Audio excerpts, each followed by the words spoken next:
مہینے یعنی ذی الحجہ کے مہینے کا پہلا جو عشرہ ہے، یعنی 1 تاریخ سے لے کر 10 تاریخ تک کی جو کے دن ہیں، وہ اس کے بڑے فضائل ہیں، قرآن میں بھی اور احادیث میں بھی۔ بہت برکت کا یہ کہ دن ہے یہ 10 دن، اس لیے کہ اللہ تبارک و تعالیٰ نے قرآن میں ان 10 دنوں کی قسم کھائی ہے، والفجر ولیال عشر، دنوں کی بھی قسم، رات کی بھی قسم۔ اس لیے اس 10 دن کے میں جو دن ہیں ان کی بھی فضیلت ہے، وہ بھی برکت والے ہیں، فضیلت والا، اور راتیں بھی فضیلت والی ہیں، جن میں سے 8 دن تقریباً یہ 8واں دن ہے، آج 8واں دن ہے، 8واں دن گزر رہا ہے۔ 1 دن کا روزہ 1 سال کے روزے کا ثواب رکھتا ہے، اور 1 رات کی عبادت 1 سال کے روزے کی، 1 رات کا جاگنا اور 1 رات جاگ کر عبادت کرنا 1 سال کی راتوں کو جاگنے کا ثواب رکھتا ہے۔ اللہ تعالیٰ نے قسم کھائی ہے، والفجر، قسم ہے فجر کے وقت کی، ولیال عشر، اور 10 راتوں کی قسم ہے۔ اللہ تبارک و تعالیٰ ایسے ہی فالتو قسمیں نہیں کھاتا ہم لوگوں کی طرح کہ جب چاہا کسی بات کو ثابت کرنا ہوا فوراً قسم کھا لیا۔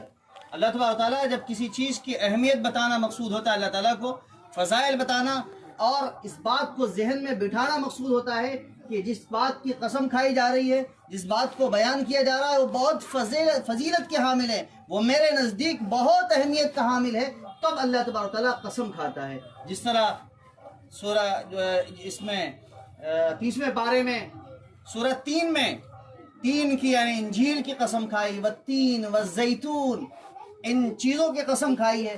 اسی طرح اللہ تبارک و تعالیٰ نے فجر کی قسم کھائی ہے، اللہ نے 10 راتوں کی قسم کھائی ہے، اللہ نے ان عشرے ذی الحجہ کی قسم کھائی ہے، اس لیے کہ یہ اللہ کے نزدیک اہمیت کے حامل ہیں، اور اس لیے بھی یہ 10 دن بڑے فضائل اور بڑی اہمیت کے حامل ہیں کہ اس میں ایک بڑی قربانی جو حضرت ابراہیم علیہ السلام، حضرت اسماعیل علیہ السلام کے ذریعے سے پیش آئی، پورا واقعہ ایک لمبا تفصیلی واقعہ ہے، اللہ تبارک تعالیٰ کے مطالبے پر اور اللہ تبارک تعالیٰ کی چاہت اور آپ کی خواہش پر حضرت ابراہیم علیہ السلام نے انہی ایام میں اپنے بیٹے حضرت اسماعیل کو، جو 90 سال کی تقریباً، محدثین نے الگ الگ عمر رکھی ہے، لیکن کافی عرصے کے اور کافی انتظار کے بعد اور کافی دعاؤں کے بعد اللہ تبارک تعالیٰ نے حضرت ہاجرہ سے حضرت ابراہیم علیہ السلام کی ایک اولاد حضرت اسماعیل کو عطا فرمایا، اور پھر اس کے بعد حکم دیا کہ اسے ذبح کرو۔ آزمائش تھی یہ بڑا آزمائش کا واقعہ پیش آیا، جس کو اللہ تبارک تعالیٰ نے پسند فرمایا۔ ابراہیم علیہ السلام نے اس خواب کو اور اللہ کے اس فرمان کو، حکم کو سچ کر دکھایا، اس لیے اللہ تبارک تعالیٰ نے حکم فرما دیا، قد صدقت الرؤیا انا كذلك نجزي المحسنين، ابراہیم تم کو جو خواب دکھایا تھا تم نے سچ کر دکھایا، اور ہم تو احسان کرنے والوں کو ایسے ہی بدلہ دیا کرتے ہیں۔ اللہ تبارک تعالیٰ نے ان کی اس قربانی کو اور آزمائش کو، اس امتحان میں پاس ہونے کو اور امتحان دینے کو اللہ تبارک تعالیٰ نے بہت محبوب قرار دیا، اور اللہ کو بہت پسند آیا عمل، اس لیے پوری دنیا کے لیے اور پورے عالم قیامت تک آنے والوں کے لیے، ہر ایک مسلمان کے لیے اللہ تبارک تعالیٰ نے جو ابراہیم علیہ السلام نے قربانی دی ہے اس قربانی کو واجب قرار دے دیا۔ لیکن بس فرق یہ ہے کہ ابراہیم علیہ السلام نے اپنے بیٹے کی قربانی دی تھی اور ہمیں جانور کی قربانی کا حکم دیا گیا۔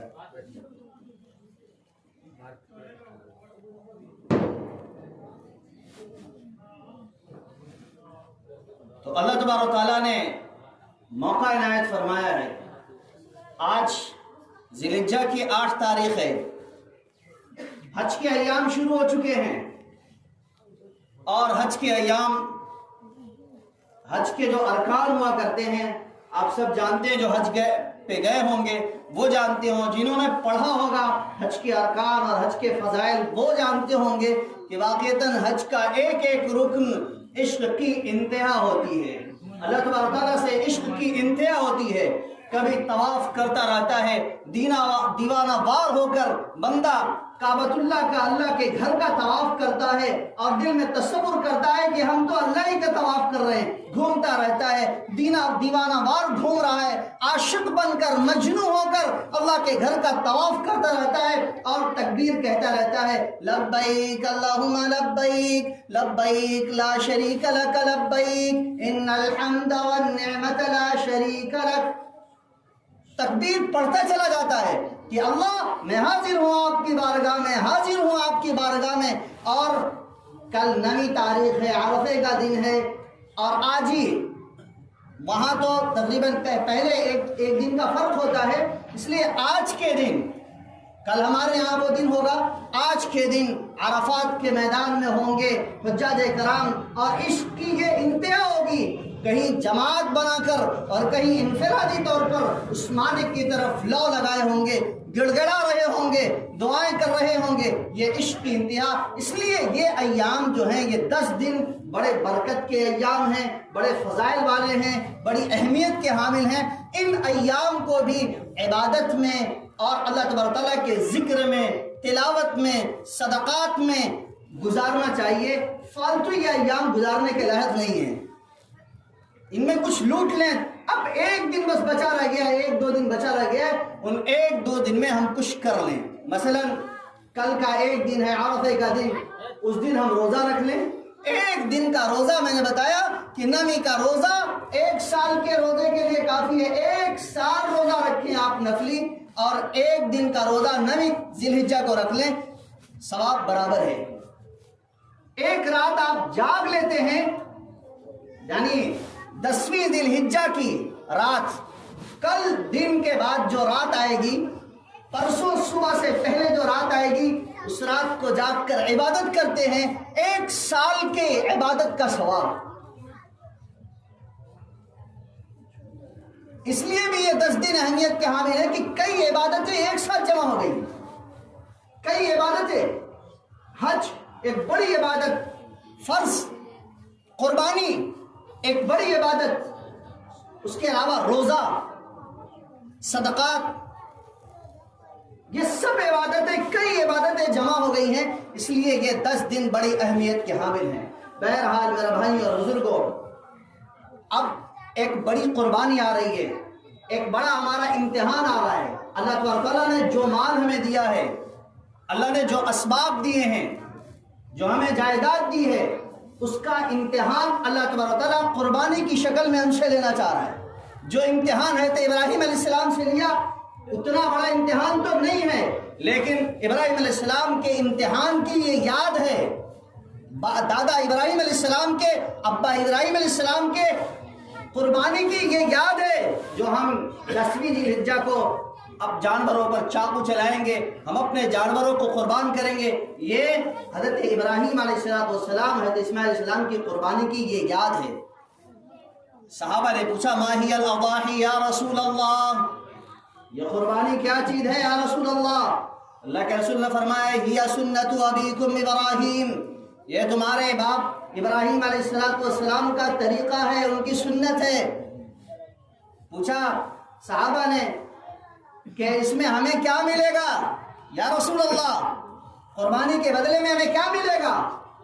آپ نے فرمایا لِكُلِّ شَعْرَةٍ حَسَنَةٍ، جانور کے ہر رومے اور ہر بال کے بدلے میں ایک نیکی. اور یہ تو سمجھانے کے لیے کہ ایک نیکی، ورنہ اللہ تبارک تعالیٰ تو کہتا ہے اضعافا مضاعفا، اور ایک جگہ ارشاد فرمایا ہے کہ ایک کے بدلے 10. تو جتنا اخلاص ہوگا اللہ اتنا ہی. دنیا والے چہرہ دیکھتے ہیں، خوبصورتی دیکھتے ہیں، پرسنالٹی دیکھتے ہیں، لیکن اللہ یہ نہیں دیکھتا ہے. اللہ اخلاص دیکھتا ہے، اللہ نیت دیکھتا ہے.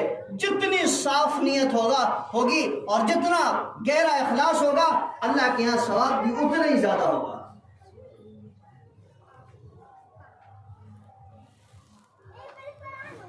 اللہ تبارک تعالیٰ نے ان مسلمانوں پر قربانی کو واجب قرار دیا ہے، ان مسلمانوں پر جانور کی قربانی واجب ہے جن کے پاس اپنی ضرورت سے زائد 87.5 گرام سونا یا 612 گرام چاندی ہو.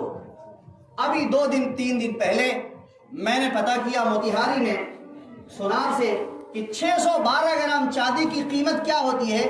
دونوں نے جوڑ کر بتایا کہ تقریباً 37,000 بڑھتی رہتی ہے. کبھی 40 ہو جاتی ہے, کبھی 42 ہو جاتی ہے, کبھی 35 ہو جاتی ہے. لیکن ابھی 2-3 دن پہلے کی قیمت جو ہے وہ 37,000 ہے. 612 گرام چاندی کی قیمت 37,000 ہے. اور ہمارے یہاں نصاب ہندوستان میں, دوسرے ممالک میں سونے کا نصاب قربانی میں لیا گیا ہے, لیکن ہمارے یہاں ہندوستان میں, پورے ہندوستان میں بالاتفاق چاندی کا نصاب لیا گیا ہے کہ جس کے پاس 612 گرام چاندی ہو, یعنی 37,000 روپیہ ہو, یا 612 گرام چاندی ہو, یا اس کی قیمت ہو ضرورت سے زائد ہو, قرض بھی نہ ہو اس کے پاس, یہ جو 37,000 اور 40,000 روپے ہیں, یا 612 گرام چاندی ہو, وہ اس کی اپنی ضرورت سے زیادہ ہو تو اس پر قربانی واجب ہوگی. اگر اتنی رقم قربانی کے دن میں اس کے پاس آ گئی, مثلا 10 تاریخ کو آ گئی, 11 تاریخ کو آ گئی, اور 12 تاریخ کی صبح تک آ گئی, دوپہر تک آ گئی, اس پر قربانی واجب ہو جائے گی. اب وہ قربانی کرے, نہیں کر سکا تو پھر قربانی کے ایام گزرنے کے بعد وہ ایک جانور کی قیمت صدقہ کرے.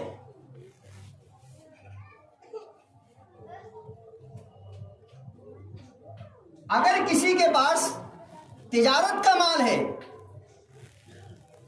سونا نہیں ہے, چاندی نہیں ہے, اور ایک چیز میں بھول گیا کہ 87.5 گرام سونا, اس کی قیمت میں نے پوچھی ہے تو 3,95,000 ہے. اتنا روپیہ عام لوگوں کے پاس کم ہوتا ہے. بہت کم لوگ ایسے ہوتے ہیں جن کے پاس 4 لاکھ 5 لاکھ روپیہ ہو ضرورت سے زائد. لیکن 40,000 روپے, 37,000 روپے یہ عام لوگوں کے پاس آج کل ہیں. ضرورت سے زیادہ 35-40,000 روپے اکثر لوگوں کے پاس ہوا کرتے ہیں, اس لیے قربانی واجب ہوگی.